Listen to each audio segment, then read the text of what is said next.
the Texas Longhorns, the number 1 team in the nation right now on the AP poll, open the season against the number 3 team in the AP poll, Ohio State. Arch Manning. I'm also shocked with the AP poll. I was convinced they were going to put Texas 1, Ohio State 2 to sell that game even more. But I thought so too. A little bit of integrity from the AP poll. Good for them, because that was the right move. Leaves it something to build on. They want to get to a 1 versus 2 by the end of the year. Leave something left. They're tied with Texas is tied with Georgia right now, 6-1 to win the national title. Favorites to win it all. And their win total right now is 10.5, 9.5, depending on where you're looking at. I'm seeing 9.5 right now. Arch Manning coming in. Dylan, you talked about it already briefly. This Texas defense is elite, maybe the best in the country. Are we in on the Texas Longhorns this year? What? Define in. What's in mean, Carter? I think if you're saying in, they're winning the SEC. SEC is good. That's the thing. I love. The SEC is by far and away the best conference this year going into these previews. It might mean more. Well, as of August 13th, the SEC is the best conference in college football. Before any of the games, because they're real big on games that haven't been played. Before any games are played, they are the best conference in college football. And here's the thing about the SEC preview. I love the SEC. It's like I just had a little niece that was born a couple weeks ago. And like I love the little innocent, harmless niece just the same way I love the SEC. I haven't won a national championship in however long. Texas, right? Arch Manning, you have 33 points scored per game last year. Allowed 15.3. Led the SEC in fewest yards per play. Great defense. By PFF's rating, the best defense in college football. They returned 6 starters defensively. They returned 3 starters offensively. Of the returning players, you got Quintravion Wisner, 900-yard rusher. Wexner, Whitehurst, Withers, 918 yards, 5 touchdowns, 86, almost 87 rated running back. You get Anthony Hill back, 82 rated defender, and you get Michael Taft, 90 rated defender, and great in coverage for a safety. I think the conversation around Texas, the defense is going to be just as good as last year. They're going to have one of the better defenses in college football. The question is, does Arch Manning come in and be the guy that he is promised to be? And I think that is where your thoughts about Texas is defined. It's very tough for me personally. We've had this conversation thousands of times on this show. You get a new quarterback. This situation's a little bit different because he has played meaningful snaps for Texas. Not the full-time starter, but has played meaningful snaps. Can you put a team number 1 that hasn't played a whole season? Me personally, I like to tamper the expectations and say, okay, everybody's hyping him up. It seems to be more beneficial if I think he's not going to be that good rather than if I were to just buy into the hype. But your thought on Texas pretty much comes down to, what do you think about Arch Manning? I will also say Texas lost their 6 highest rated receivers. So there's 6 players with the highest receiving grade. That's going to be something to look out for. A couple players transferring in. Emmett Mosley, wide receiver, 525 yards, 6 touchdowns last year. And then you have defensive transfer in Cole Brevard, however you say that, defensive tackle from Purdue. So I would take a look maybe at the receiving core. Do you think Arch Manning is going to be that guy? That's where the answer is. But I think the one thing that's going to be undisputed, defense is going to be elite. That's the thing. Yeah. That's Connor, the thing. You go ahead. Yeah, I'm going to agree. The conversation does start and end with Arch Manning for this Texas team. If you really look at it, he hasn't played a ton of meaningful football, as you said, Dylan. And there's a chance he's awesome immediately. There's a chance he comes in and he's the prodigal son, and week 1 against Ohio State, he tears it up, and we're talking about him, number 1 pick, week 1. There's also a chance that he's inconsistent. There's a chance he's pretty good. There's a chance he makes some great throws, but also makes a ton of mistakes. What if he does slip up week 5 in the swamp at Florida? What if he looks a little rattled week 1 against Ohio State? What if they lose to Oklahoma at home? I don't want Texas fans on my case, but I just want to push back and say, I'm not ready to crown Arch Manning as the number 1 pick in the next year's NFL draft before this season even starts. He hasn't played enough meaningful football, and on top of that, You got to replace 4 offensive line starters. You got to replace Matthew Golden, Gunnar Helm at tight end, and Isaiah Bond. These younger wide receivers, like a Ryan Wingo, like a DeAndre Moore, have to step up and play bigger roles. And yes, Quintravion Wisner's back. That run game's going to have to do a lot of heavy lifting.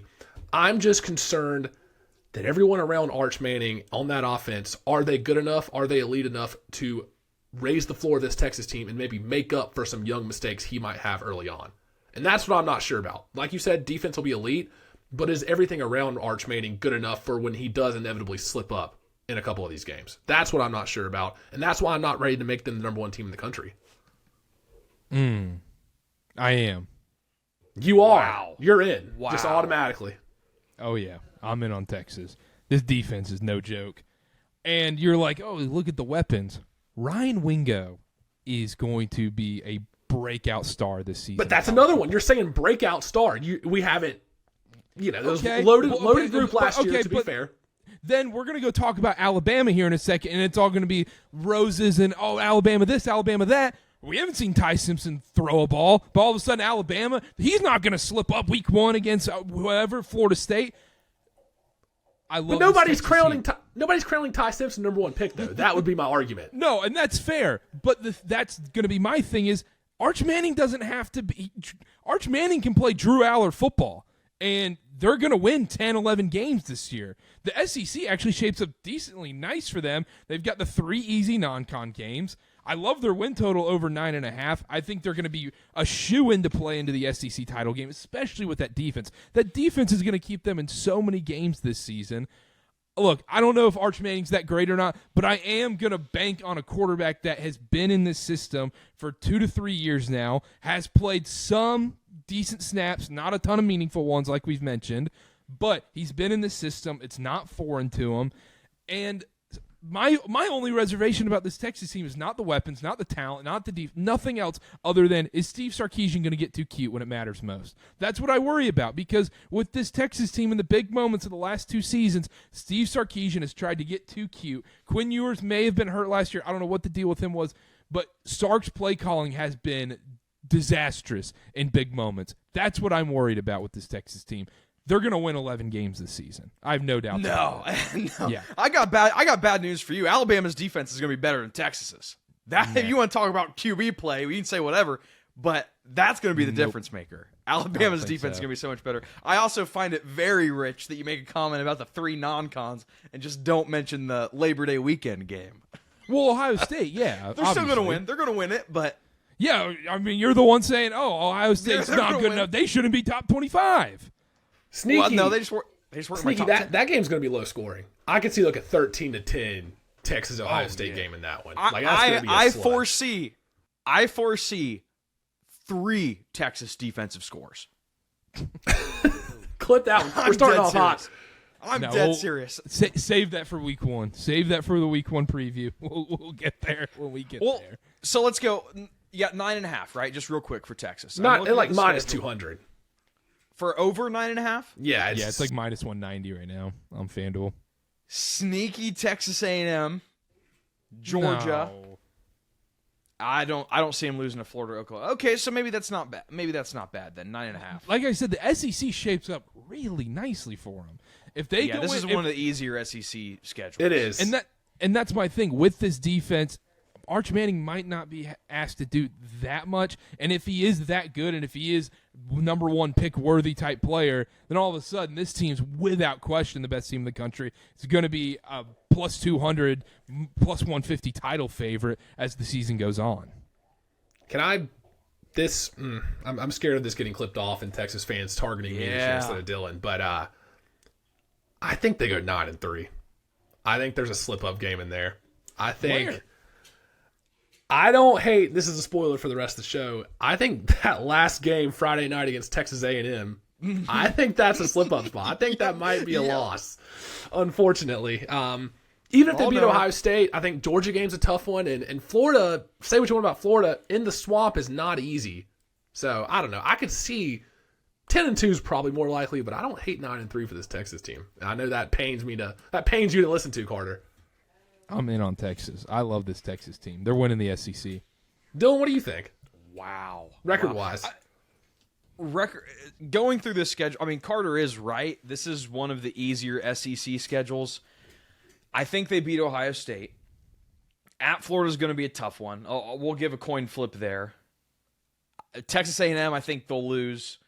I think if you're trying to go under 9.5 wins, you have to bank on Texas A&M, Georgia, Florida. You got to bank on Ohio State, if to be completely honest, if you're going 9. That's what I'm saying. If Texas comes out week 1 and beats Ohio State, they're winning 10 games. That's very tough. If they beat Ohio State, I would be shocked if they don't win 10 games.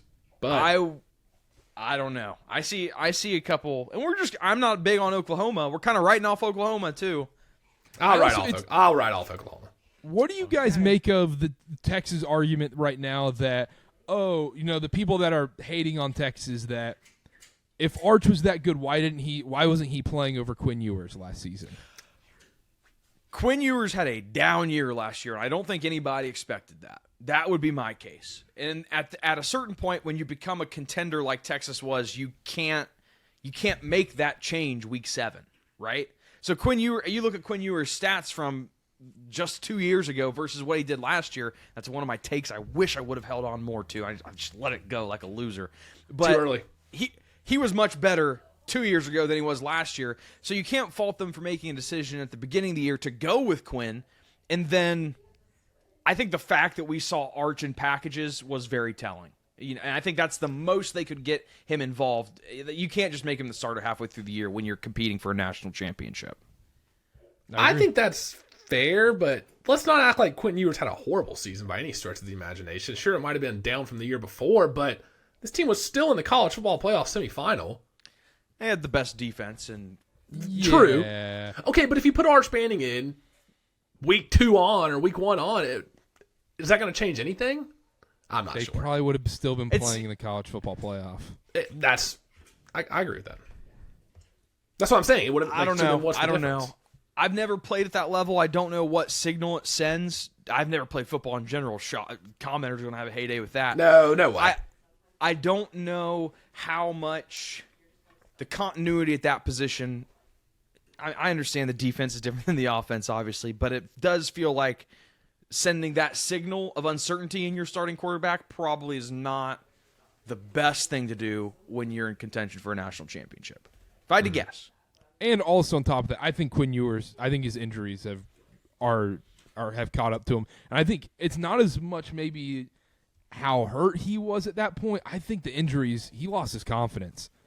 Because some of those throws were just inexcusable. And you look back 2 years ago and you're like, what happened to this guy? And he had really weird shoulder and arm issues that obviously affects you as a quarterback. And he already kind of throws a weird style of football, but look, and at the minimum, Arch can do it on the ground this season.